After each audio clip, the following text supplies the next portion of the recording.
after hearing the news of Andrew Garfield being fired from Sony, there's only one thing can make me feel better. Reviewing The Hobbit and Unexpected Journey with my Godzilla t-shirt on. Let's do this.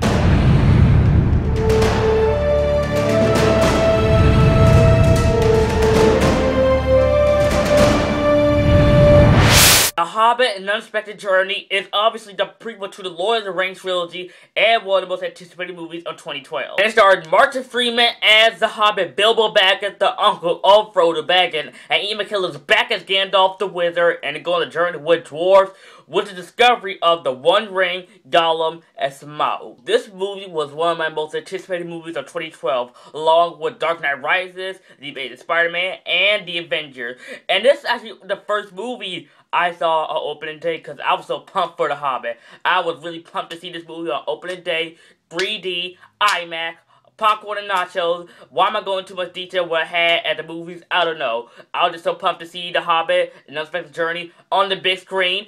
Can't wait. I was so pumped to see it. But was it perfect? No.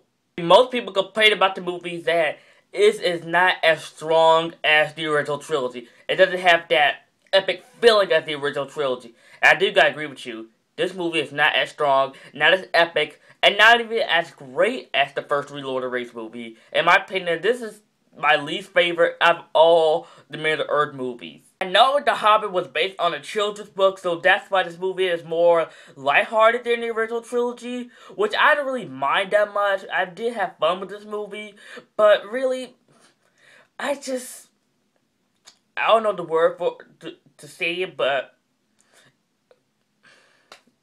yeah. There are some really good performances in this movie, along with Martin Freeman, who plays Bilbo Baggins, who fits the part very well. After watching him in Sherlock, I'm like, that's him. That's Bilbo Baggins right there. That's The Hobbit. That is Frodo Baggins' uncle. That is Bilbo Baggins. And that is a really, really great casting choice. Great job, Peter Jackson, for watching Sherlock.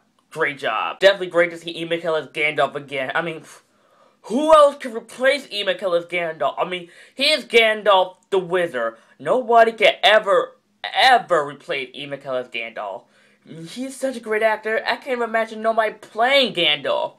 I mean, he's just that great as Gandalf in the original trilogy and in this movie. Is it me or the dwarves in the movie kind of feel like minor characters in this movie? I mean, they don't really do much for me, but the only dwarf I like in this movie is Thorin. I mean, he's just awesome. And it kind of reminds me of Aragorn for the Lord of the Rings trilogy because they have that same attitude, the same leadership. Both of them are just awesome. While the dwarves, they're just side characters. They're just there for toys. One of my favorite scenes in this movie is with Bilbo and Gollum in the cave. And seeing Gollum on the big screen gives me goosebumps. I mean, I never even thought I would see Gollum on the big screen. I know he was in the Hobbit book, but seeing him on screen just give me fangasm, give me nerdgasm. And him and Bilbo having the real scene is one of my favorite scenes in this movie. Matter of fact, this is my favorite scene in this movie. What am I talking about? And seeing Gollum young, he is young. I mean, he's still old, but he's still young. Looking like that is nostalgic for me. It is very nostalgic. But there are some bad stuff in this movie. I mean, the first half of this movie, it was so boring and lacking. So it wasn't really that much action in this movie. I know this is supposed to be an adventurous, fun movie, which it is, but never really much action in the movie. And a terrible character, which is Radagast. When I saw him, I first thought of Jar Jar Binks. I mean, why, Peter Jackson? Why? He might have saw episode 1 of Phantom Menace, like George Lucas had a annoying character. Why not have an annoying character in The Hobbit like Radagast? I mean, why? Thank goodness he didn't have that much screen time. Unlike Jar Jar Binks, he was throughout episode 1. But that's another movie. We'll get to that next year. Overall, people, The Hobbit and Unexpected Journey is a fun movie. It definitely is the weakest out of all of them. It's not a bad movie. It's not a great movie. It's actually a pretty good movie. So I might have to give this movie a B-.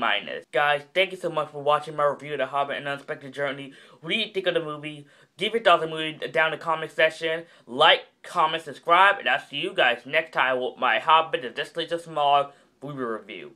See you guys later.